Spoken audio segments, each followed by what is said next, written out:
Shalom chez vous, shalom peuple de Dieu, que Dieu vous bénisse, que Dieu vous donne sa paix, qu'il vous donne sa grâce, que vous receviez une paix extraordinaire venant de notre Seigneur Jésus-Christ, que ce qui n'allait pas avant que vous puissiez suivre cette vidéo, que ça marche maintenant. J'entends quelqu'un dire encore Amen, et celui qui dit Amen est encore béni. Soyez bénis pour la gloire de Dieu. Eh bien, je vous reviens, bien-aimés dans le Seigneur, c'est relativement à notre thème que nous sommes en train de développer. Il y a beaucoup qui ont réclamé, j'ai reçu des coups de fil venant de gauche à droite, les gens qui voulaient assez que nous puissions aller au fond de notre grand thème. Je pense que c'est notre premier thème de l'année 2021.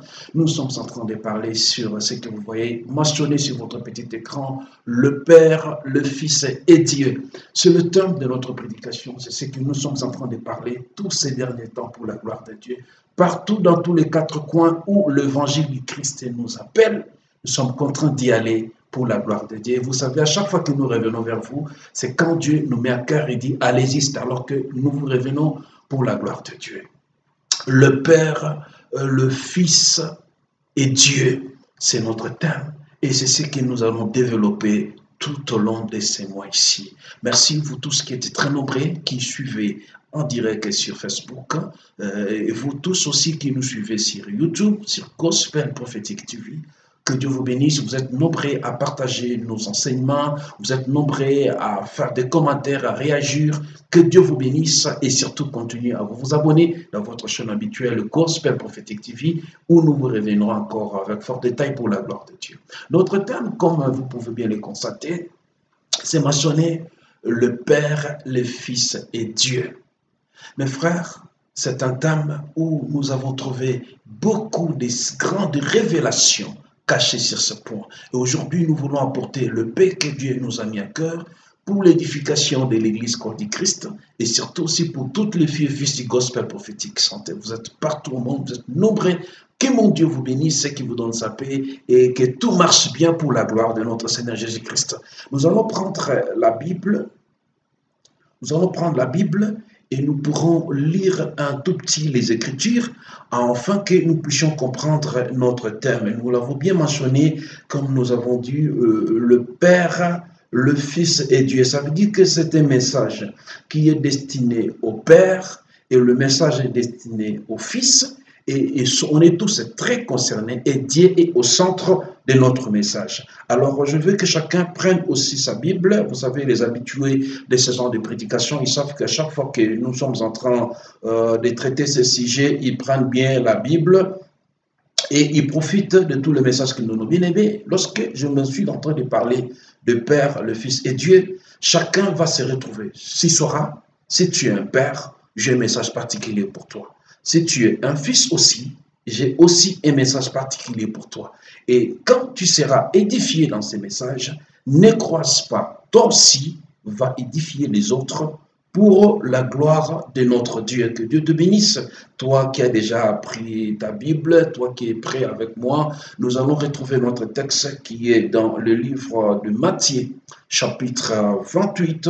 On va lire des versets 18 au verset 20. Je dis bien Matthieu 28 plutôt, des versets 18 au verset 20. C'est là où j'ai tiré les textes de base de cet enseignement. Les textes de base étirés dans le livre de Matthieu, je fais expressément, et je dirais même sciemment, pour prendre Matthieu qui fait partie du Nouveau Testament, afin que même si tu avais ta petite Bible, que tu puisses te retrouver.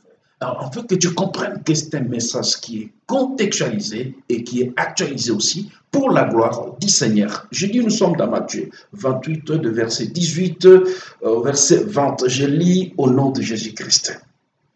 Jésus s'étant approché, leur parla ainsi.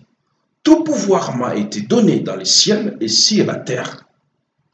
Allez, faites de toutes les nations des disciples, le baptisant au nom du Père, du Fils et du Saint-Esprit, et enseignez-leur à observer tout ce que je vous ai prescrit. Et voici, je suis avec vous tous les jours jusqu'à la fin du monde. Bien-aimés dans le Seigneur, ici, vous remarquerez que Jésus est en train de dire, allez, faites de toutes les nations mes disciples. Si vous regardez les contextes dans lesquels Christ est en train de parler, il n'a pas catégorisé, il n'a pas dit que seulement parce que tu es serviteur de Dieu. Il a dit, allez, c'est un ordre qu'il a donné pratiquement à tout le monde. C'est-à-dire que moi je le fais, toi aussi tu peux le faire. Mais il dit, faites de toutes les nations mes disciples. Mais il insiste et dit, en les baptisant au nom du Père, du Fils et du Saint-Esprit. C'est par là que je tiens vraiment à insister. Il dit en le baptisant au nom du Père, du Fils et du Saint-Esprit. Frère, Dieu, dans sa capacité, il pouvait simplement dire baptiser l'air au nom du Père et s'arrêter là. Mais il dit baptiser au nom du Père et du Fils et du Saint-Esprit. Ça signifie que Dieu, dans sa logique, dans ses accoutumances, dans ses manières de se comporter, Dieu a toujours eu une considération sur le Père, sur le Fils et sur le Saint-Esprit, qui est Dieu dans les constats de notre prédication. Il dit baptisez-les au nom du Père, du Fils et du Saint-Esprit. Mais ensuite, il dit, vous allez les instruire, vous veillerez à ce qu'ils appliquent ce que je vous ai instruit. Qu'est-ce qu'il nous a instruit? Il nous a instruit les notions du Père et les notions du Fils. Alléluia. Donc, il nous a instruit les notions du Père et les notions du Fils. Dieu ne fonctionne pas si ces notions ne sont pas respectées. Dans nos vies, dans nos générations, beaucoup de problèmes que nous rencontrons sont des problèmes de génération. On ne sait pas où se trouve le Père et on ne sait pas où se trouve le Fils. Soit le Fils se fait Père et le Père devient Fils. Dans cette confusion, Dieu ne tourne pas. Il y a certaines choses autour de ta vie qui n'ont pas tourné parce que ces notions n'ont jamais été respectées. Les notions du Père et du Fils. Ça signifie, lorsqu'il dit même pour aller baptiser, or c'est le premier sacrement dans la vie chrétienne. Lorsque quelqu'un donne sa vie à Jésus, il procède à la nouvelle naissance, Dieu le rappelle comme une première notion et dit aussitôt que vous les avez enseignés, vous devez les baptiser au nom du Père et du Fils. Ça signifie que le Père doit donner l'aval et ensuite le Fils se soumettre. C'est-à-dire que Dieu commence déjà à instruire à la première leçon les notions du Père. Et dit le Père et le Fils. Ça signifie que si le Père n'est pas d'accord, le Fils ne peut rien. Ce que le Fils fait doit être la volonté du Père. Si le Fils veut aller en avant, le Fils doit être en harmonie avec le Père.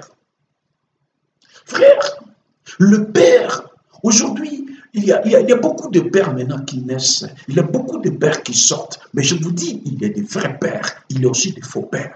Les vrais pères, vous pouvez les identifier parce qu'un père a une qualité que l'on ne peut pas lui retrancher. Le père a une valeur qu'on ne peut jamais nier, qu'on ne peut jamais ignorer dans nos parcours et dans nos vies. C'est que nous ne sommes que les fruits des efforts et des conséquences positives que nos pères ont eu à orchestrer tout au long de leur vie.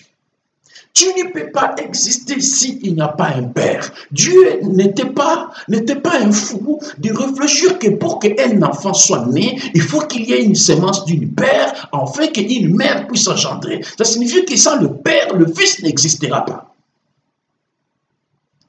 Tu ne peux pas dire que non, tu es sorti du néant. Non, il y a un père qui a fait quelque chose en fait que tu sois né. Ici, je veux que tu comprennes qu'un père n'est pas forcément celui qui te prend en charge. Un père n'est pas forcément celui qui t'a engendré. Non, le père que je parle ici, ce n'est pas naturellement, ce n'est pas nécessairement ton géniteur ou votre papa. Non, le père, la manière que je suis en train de le décrire ici, c'est toute personne. Vous savez, lorsqu'un enfant naît et que le parent doute de la paternité de cet enfant, en médecine, il y a un test qu'on appelle le test de paternité. Dans ce test-là, qu'est-ce qu'on cherche? On va mettre en comparaison les ADN. On va faire des échantillonnages, on fait des prélèvements et on met la comparaison en fait de trouver s'il y a des nuances dans ces ADN. C'est dans les ADN qu'on identifie que tel est fils d'eux, tel est père d'eux. Alléluia. Lisez bien les Écritures, vous allez voir que du début jusqu'à la fin, beaucoup de gens qui rencontraient Christ, Christ disait que tu es le fils de qui? C'est-à-dire qu'il posait cette question, aussitôt que tu te présentes, de qui es-tu le fils? Autrement dit, qui est ton père? Qui est ton père? C'est la question que moi je te pose. Aujourd'hui, tu excelles dans le ministère, dans le domaine de ta vie. Tu avances, ça marche. Est-ce que ton père est éteint? Est-ce que ton père trouve gloire? Est-ce que ton père est connecté avec toi? Est-ce que toi, tu es connecté à ton père? Frère, aujourd'hui, je veux juste te parler afin que nous puissions voir que le Père sont très nécessaires dans notre parcours. Le Père sont très importants. Le Père ont quelque chose qui s'apporte dans notre vie. Nous ne pouvons jamais aller loin s'il n'y a pas de Père. Le Père, c'est la personne comme à qui tu trouves tes antennes se refléter. Tu trouves une nuance dans tes antennes. Le Père, c'est toute personne auprès de qui tu trouves la paternité se définir. Est-ce que tu as un père? Aujourd'hui, nous te connaissons en tant que notre daddy. Mais pourquoi tu ne parles pas de ton père spirituel? Pourquoi tu ne parles pas de ton père? Pourquoi tu ne parles pas des personnes qui t'ont aidé à devenir ce que tu es aujourd'hui? Est-ce que es-tu reconnaissant vis-à-vis de ces gens? Est-ce qu'un jour tu restes et tu penses que non, il y a un père qui avait fait quelque chose pour moi? Aujourd'hui, retenons aujourd'hui, bien-aimé, un père, c'est celui qui perd de père que ses pères ne se perdent. Le père, il perd toujours. Tout ce que le père fait, il le fait toujours de père que. Et toute la vie du père, il se bat pour que ses pères ne puissent pas se perdre. Aujourd'hui, pour que tu sois conscient, sache que ton père avait perdu une sémence. C'est cette sémence qui a fait que ce que tu sois aujourd'hui. Et que ce soit les secteurs, que ce soit le domaine, dans la spiritualité, dans la vie chrétienne, dans la vie, je ne sais, n'importe, dans l'exercice de votre ministère, dans le don que vous avez, il y a eu une perte quelque part. Et cette perte-là, c'est toi qui en es le bénéficiaire. Est-ce que a-t-il déjà dit à retourner vers le Père pour dire que ce que je suis, c'est toi? As-tu déjà eu l'occasion d'aller vers ton Père pour dire que Père, ce que je suis devenu, c'est toi? Père, je viens juste te dire merci. Est-ce que tu le fais? Nous parlons de Père. Les pères sont très nécessaires. Vous pouvez parcourir l'histoire de l'humanité entière. Vous allez entendre parler de fils. Vous allez entendre parler de père de la démocratie, le père de l'indépendance, le père des nations, le père de la liberté, le père de tout ce que vous pouvez imaginer. Mais vous n'entendrez jamais parler de fils de la liberté, le fils de la démocratie, le fils de l'indépendance. Pourquoi? Pourquoi ne parlons-nous pas de fils?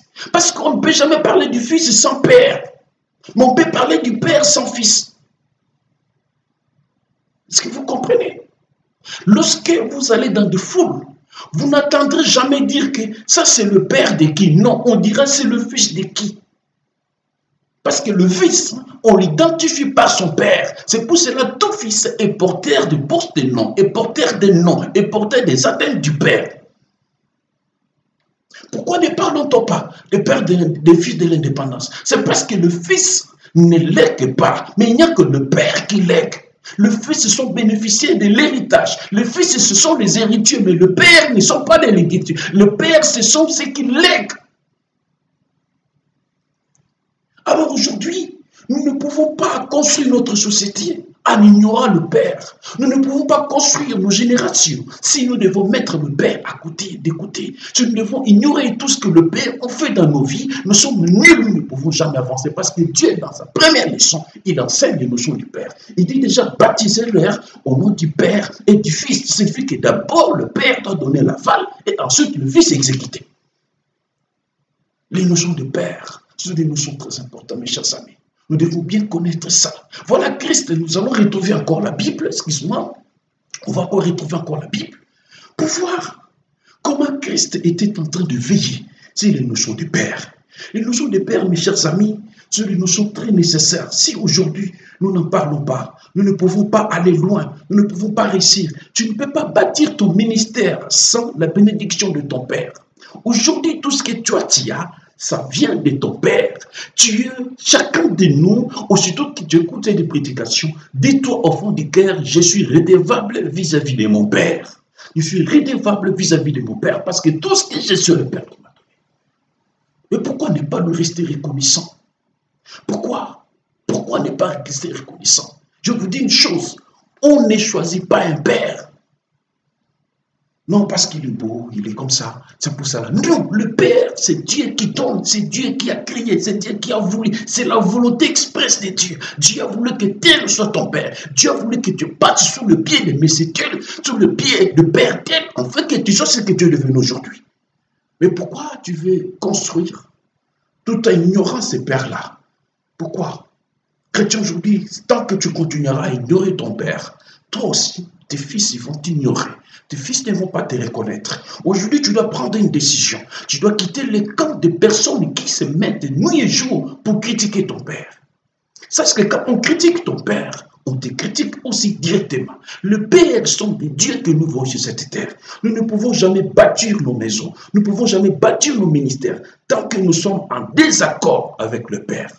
Rentrons une histoire, quelque chose de bien aimé. Voyez un peu dans les temps passés, même quand un fils veut se marier, il doit aller consulter son père. Et son père va lui dire, oui, je veux que tu épouses telle fille. Et le fils va aller épouser la fille selon ce que le père avait dit. Et la fille aussi, avant de donner l'aval à celui qui la propose, la fille va aller vers son père. Et son père lui dit que oui, je connais bien ces garçons, je pense qu'il peut être un bon mari pour toi. Vous pouvez vous marier. 90% de tous ces mariages qui ont été le fruit de la volonté des pères ont réussi. Aujourd'hui, ce sont des couples qui ont 80 ans, qui ont 50 ans d'ensemble des mariages. Mais aujourd'hui, posons-nous la question pourquoi les gens se divisent. C'est lorsque nous avons compris, lorsque nous avons commencé à nier l'existence des pères. Nous commençons à dire non, je fais ma volonté, je fais mon choix. Voilà quand tu as fait ta volonté et ton choix. Il y a eu combien de divorces? Il y a eu combien? Le Père a toujours un mot utile dans nos vies. Mon frère, quand ça ne tourne pas un moment, retourne vers ton Père. Dis, Père, dis quelque chose. J'aimerais que nous puissions retrouver encore la Bible. Je suis dans Jean chapitre 14, de versets 18 à 13. Jean chapitre 14, de versets 8 à 13. Je vais résumer comme cela. Donc de versets 8 à 13, je lis rapidement. Philippe lui dit, Seigneur, montre-nous le Père, et cela nous suffit. Jésus lui dit, il y a si longtemps que je suis avec vous, et tu ne m'as pas connu, Philippe. Tout le temps que moi j'ai passé avec vous, Philippe, toi tu ne m'as pas toujours connu. Il y a beaucoup de gens qui n'ont jamais connu leur père. Aujourd'hui, vous devez connaître vos pères. Vous devez connaître ceux qui vous ont fait, ceux qui vous ont aidé à marquer le premier pas dans votre parcours, dans tout le domaine de votre vie. C'est lui qui vous a appris qu'ici, ça se passe ainsi. Celui-là, tu dois penser à lui. Philippe pose cette question à Christ. Il dit que tu ne l'as pas connu. Il dit, c'est lui qui m'a vu, a vu le Père. Ça signifie que quand on voit le Fils, on voit le Père. Le Fils est le reflet du Père. Il dit, c'est lui qui m'a vu, a vu le Père. Comment dis-tu, montre-nous le Père? Ne crois-tu pas que je suis dans le Père et que le Père est dans moi? Donc, le Père et le Fils est dans le Père et le Père est dans le Fils. C'est compliqué. Les paroles que je vous dis, je ne les dis pas à moi-même, et le Père qui demeure à moi, c'est lui qui en fait des œuvres. Croyez-moi, je suis dans le Père et le Père est dans moi. Croyez au moins à cause de ses œuvres. En vérité, je vous dis, voilà là où les choses sérieuses commencent. Il dit, en vérité, je vous l'ai dit, celui qui croit en moi fera aussi les œuvres que j'ai fait. Et il en fera plus grandes parce que je m'en vais au Père. Et tout ce que vous demanderez à mon nom, je le ferai, afin que le Père soit glorifié. Frère, ici, ma sœur, ici vous voyez que Philippe, ayant regardé tout ce que Christ est en train de faire dans sa vie, il dit non, parce que devant toutes circonstances, quand Jésus veut prier, si vous lisez les Écritures, vous allez voir que chaque fois que Jésus est devant une circonstance compliquée, il dit Père. Il dit Père. On amène un paralytique, il regarde, il dit Père, le paralytique il marche. On amène un aveugle, il regarde, il dit Père, l'aveugle marche. Il est devant toutes circonstances, il dit Père. On le met dans le sépulcre de Lazare. Lazare est décédé, il pourrissait 4 jours après. Jésus arrive. Mais il y a une grande foule. Les gens qui étaient là, Jésus regarde la foule qui était. Il dit voilà, voici la prière que Jésus formule. Lazare pourrissait déjà. Mais Jésus arrive. Il dit Père, Je sais que tu m'exauces toujours. Si je prie, c'est à cause de ceux qui sont autour de moi ici. Regarde cette prière comme il en a formulé. Il a commencé par situer Dieu d'abord comme un père dans sa vie. Il a exprimé sa gratitude. Mais aussitôt qu'il exprime sa gratitude, et au fond du texte de sa prière, il dit que je sais que tu m'exauces toujours. Ça signifie que je n'ai pas besoin de prier parce que j'ai un Père. Donc lorsque le Père trouve la place dans la vie du Fils, il y a d'autres choses que le Fils ne peut même plus demander. Il y a des choses que le Fils peut prendre des droits parce qu'il est le Fils. Mais où est ton Père? Philippe a regardé, il dit, chaque circonstance, il dit toujours Père. Il dit toujours Père. Mais il dit, mais montre-nous le Père. Pourquoi? Parce que dans la vie du Christ, il dit tout ce qui est à moi vient du Père. Il a toute sa vie, il a démontré seulement la place du Père. Il dit tout ce que moi je fais pour ta volonté. Il dit si je prie, c'est à cause de ceux qui sont ici pour qu'ils comprennent que moi aussi je dépends de toi. Pour qu'ils comprennent que moi je dépends de toi. Et que ce que moi je fais, pas pour que moi je tire gloire, mais pour que toi tu tires gloire. Est-ce que ton Père tire gloire dans ta vie? Dans ton ministère, est-ce que tu vantes ton Père spirituel? Est-ce que tu parles de ton Père? Est-ce que tu parles du billet? Est-ce que tu es dans quel camp? Est-ce que tu n'es pas dans le camp des gens qui méditent comment faire partie de votre Père? Comment détruire votre Père? Comment les critiquer? Comment les déshabiller? Comment l'ignorer? Dans la Bible, tous ceux qui sont allés à la contre de la volonté du Père ont été maudits automatiquement. Alors, aujourd'hui, je veux que nous puissions comprendre que le Père, ce sont des gens craintre. Le Père, ce sont des gens à ne pas se déconnecter. Quelle que soit la faute, quel que soit ce qu'il est, même ici, il peut être faible, même ici, il n'est pas puissant que toi, même ici, il n'a pas fait beaucoup d'études que toi. Comme tant qu'il le Père, sache que c'est Dieu qui a voulu que toi, tu sortes par lui. Alors, il ne faut jamais dire que non. Moi, je menais un grand ministère. Mon Père n'a pas réuni de foule comme moi. Moi, je menais beaucoup de bien. Moi, j'ai beaucoup. Non, attention. Attention, le Père, il reste un Père. Quel que soit tout ce que tu as eu dans ton parcours. Parce que tu en as eu, parce que lui a donné son corps. Frère, le Père souffre beaucoup pour nous. Pendant que toi tu dors, le Père est en train de prier. Pendant que toi tu dors, le Père est en train de méditer. Seigneur, bénis mon fils, bénis ma fille. Et toi, tu te lèves le matin, tu te mets dans les camps des gens qui critiquent votre Père, les gens qui critiquent votre pasteur, votre conducteur spirituel. C'est dangereux. Très dangereux. Vous devez faire attention, mes chers amis. Et je dis bien, vous devez faire vraiment, vraiment attention. Parce que ceci peut vous poser des dégâts, peut vous créer des problèmes. Et ce n'est pas très bien. Il y a une chose que je veux que vous puissiez comprendre. Ce n'est pas au Père de dire au Fils que tu es mon Fils, non. Mais c'est au Fils de dire tu es mon Père. Ça signifie, c'est le Fils qui identifie le Père. Le Fils connaît le Père bien. Et le Père est censé ne pas bien connaître le Fils. Vous devez connaître ça. Regarde, quand tu es encore dans le ventre de ta maman, quand tu étais concis, lorsque ton père parle, toi tu entendais. Parce que dans un fœtus en biologie, on dit, le premier organe qui se crée, il y a l'oreille et il y a l'œil. Alors, toi tu as entendu. Quand ton père parle à ta maman, tu sais identifier la voix de ton père. Et quand le père rentre, tu sais l'heure à laquelle il rentre. Et quand il dort, même quand il ronfle, toi, tu sais qu'il ronfle. Parce que dans le fœtus, si ton oreille entendait et tu voyais comment ça s'est passé. Lorsque ton papa était dans la joie, toi, tu peux sentir. Lorsqu'ils sont en crise, en conflit, toi, tu peux les sentir. Donc toi, tu connaissais bien la voix de ton père. Pourquoi tu as entendu que le père te dise que tu es ma fille? Sœur, père, une chose que je dois vous dire, arrêtez d'appeler tout de suite mon fils, ma fille. Non, ce sont les fils qui doivent venir vers vous pour dire que mon père. Voilà ce qui fait que nous puissions entendre avec vous. Le Père, lorsqu'il vous enseignait, vous étiez nombreux dans la salle. Il ne pouvait pas connaître même ton nom. Vous étiez là. Lui, il est en train de dépenser son énergie. Il est en train de dépenser son option en votre faveur. Et aujourd'hui, Dieu vous a fait. Pourquoi vous ne pensez pas retourner vers lui? Vous voulez que lui vous demande. Vous voulez que lui vous pose ce problème. Non, s'il vous plaît. Non, s'il vous plaît, ne permettez pas à ce que le Père vienne vous poser des problèmes. C'est à vous d'anticiper le besoin du Père. C'est à vous d'aller vers le Père pour dire que non, Père, je sens que tu peux avoir besoin de ça. Prenez et vous arracherez les grandes bénédictions. Dans la Bible, tous ceux qui ont été bénis, si vous lisez les Écritures, on parle toujours du Père. Si le Père était mauvais, était médiocre, Dieu exigeait de les déconnecter de son Père afin qu'il aille à la gloire. Et ceux qui étaient bien, Dieu les exigeait de s'attacher à leur Père afin qu'ils soient bénis. Dieu est très stratégique et très strict en cette notion.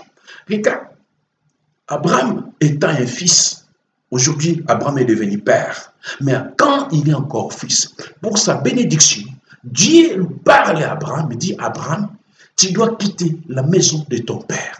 Tu dois quitter la patrie, la nation de ton père. Ça signifie qu'Abraham devait se déconnecter. Ça signifie dans le sens positif, pour être béni, pour arracher une bénédiction, si le père était mauvais, il faut te détacher. C'est de la même manière que si le père est bon, et tu dois t'attacher à ce père afin que tu ailles la gloire. Il dit à Gédéon, la victoire est devant toi. Mais pour que tu arrives, tu dois retourner vers ton père. Prends-moi le taureau de ton père. Ça signifie, autrement dit, fais un sacrifice pour ton père, afin que toi tu arraches la bénédiction. Ça signifie, les ouvertures, tout, ça tourne autour du Père. Celui qui comprend mon message du jour, cherche mon Père, va vers lui, incline-toi. Du Père, j'ai entendu une prédication quelque part. Je comprends que tu as encore une dernière carte à faire. Il va les sortir. Tu verras la gloire du Seigneur. Tu verras comment les choses vont changer. Tu verras comment sa main va agir. Tu peux bien t'élever à l'église, prêcher, faire des choses, mais sous l'onction de ton Père sans le savoir. Sous l'onction de ton Père sans le savoir, parce que le Père peut dépenser, il peut mettre son onction à ta disposition et tu t'en sers avec. Comment tu verras la compte de ton Père? Aujourd'hui, nous devons reconnaître le Père. Ils sont très nécessaires dans nos vies. Et nous avons besoin d'eux. Nous avons besoin de Père. Nous avons besoin de Père. Regarde bien, bien-aimé, si nous comprenons bien tout ce que nous sommes en train de faire ici. Frère, les pères sont très nécessaires. Le Père, ce sont eux qui font que nous puissions exister. Comment moi je peux bâtir ma maison à l'instar de mon Père? Comment je peux bâtir mon ministère pendant que je suis à la contre de mon Père? 90% des ministères qui sont bâtis sur base de conflits contre le Père échouent. Faites bien les calculs. Vous allez voir qu'ils ont commencé là, après, tout ça se ferme parce que le Père n'avait pas béni l'œuvre. Alors aujourd'hui, tu dois apprendre à retourner vers ton Père. Parce que ton Père a encore un mot à te dire. Ce n'est pas pour rien que Dieu m'a mis à cœur pour que je vienne t'en parler. Même si aujourd'hui tu es devenu puissant, même si aujourd'hui tu fais des choses extraordinaires, le Père reste encore nécessaire et tu dois faire attention. C'est le Père qui te prend en charge. Là, je suis dans le livre de Matthieu 16, de verset 13 à 19. Je vais lire rapidement Matthieu 16, de verset 13 à 19. Écoute ce que dit la Bible. Jésus étant arrivé dans les territoires de Césarée, de Philippe, Philippe demanda à ses disciples, « Oui, dit-on que je suis, moi, le Fils de l'homme ?» Ils répondirent, les uns disent que tu es Jean-Baptiste, les autres Élie, les autres tu es Jérémie ou l'un des prophètes. Et vous, leur dit-il, qui dites-vous? Qui suis-je? Ici, Jésus pose la question aux disciples. Il dit, bon, les uns disent que je suis le prophète, les autres, je suis Jérémie, il y a ceux qui disent que c'est Élie, il y a ceux qui disent, chacun dit à sa manière. Mais vous, qu'est-ce que vous vous dites? Simon-Pierre répond, tu es le Christ, le Fils de Dieu vivant. Jésus reprenant la parole lui dit, tu es erré Simon, fils de Jonas. C'est tout ce que je voulais que tu comprennes. Il dit, tu es erré Simon, mais il insiste, il rappelle à Simon, fils de Jonas. Je suis en train de t'expliquer ici. La qualité du Père dépend de la manière que toi, tu l'aperçois. Si toi, jusqu'aujourd'hui, tu perçois ton Père comme un adversaire, tu auras la bénédiction de l'adversaire. Si toi, tu continues à prendre ton Père comme ton grand frère, tu auras la bénédiction du grand-père, du grand frère, tu n'auras pas la bénédiction du père. Parce que la bénédiction du père, c'est la totalité de toutes les bénédictions qui puissent exister. C'est le père qui bénit et non le fils. Il dit, comment ils me perçoivent? Il y a des gens qui ont perçu Christ et qui ont dit que non, il est Élie. Ça signifie que lorsqu'ils vont rencontrer Christ, ils vont bénéficier de la bénédiction qui est liée au nom d'Élie. Ils ne bénéficieront pas la bénédiction du Père. La bénédiction du Père, c'est lorsque vous allez la percevoir comme un Père. Vous pouvez être dans votre ministère. Ton mari est ton Père spirituel. Tant que tu continueras à l'appréhender comme un mari, tu n'auras que la bénédiction du mari. Mais le jour que tu comprendras que tu dois cesser à le voir comme mari et le voir maintenant comme un père, tu bénéficieras de la bénédiction du père. Même ici, le père est ton grand frère. Tant que toi, tu continueras à les gérer comme un grand frère, tu auras cette bénédiction du grand frère. Tu n'auras pas la bénédiction du père. C'est que moi, je veux que tu comprennes aujourd'hui. Nous devons tous chercher à arracher la bénédiction du père. C'est la plus grande, c'est la totalité de toutes les bénédictions qui existent, c'est la bénédiction du père. On dit, celui qui reçoit le prophète en qualité de prophète, il la recevra la bénédiction du prophète. Celui qui reçoit pasteur en qualité du pasteur, il recevra la qualité du pasteur, la bénédiction du pasteur. Évangéliste même, docteur même.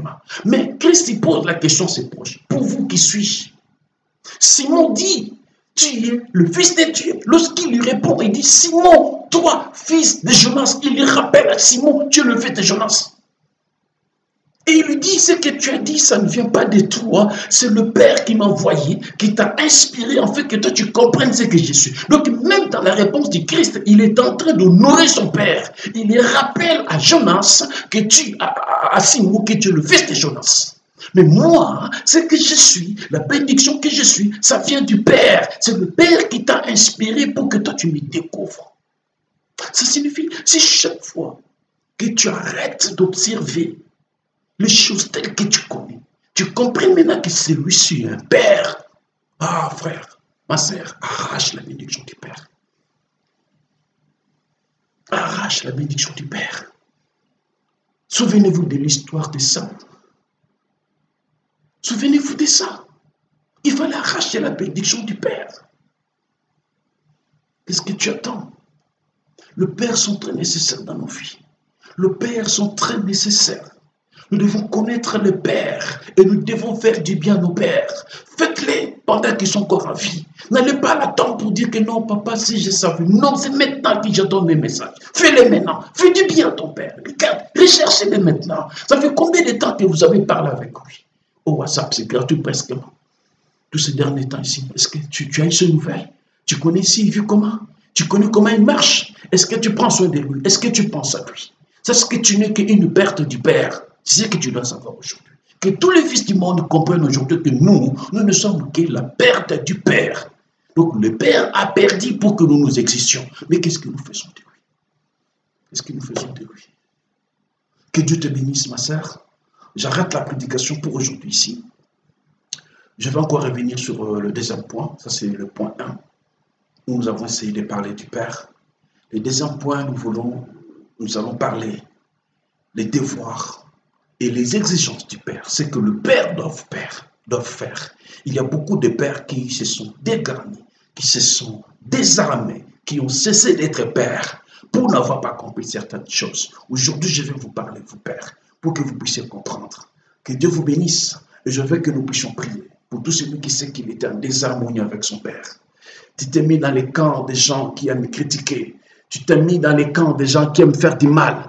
Tu t'es mis dans les camps des gens qui aiment l'échec, qui aiment dire n'importe quoi au sujet du Père. Aujourd'hui, nous voulons prier ensemble, afin que notre Dieu nous aide pour que le Père soit remis à leur place et que nous puissions voir la gloire de Dieu. Nous prions au nom de Jésus-Christ.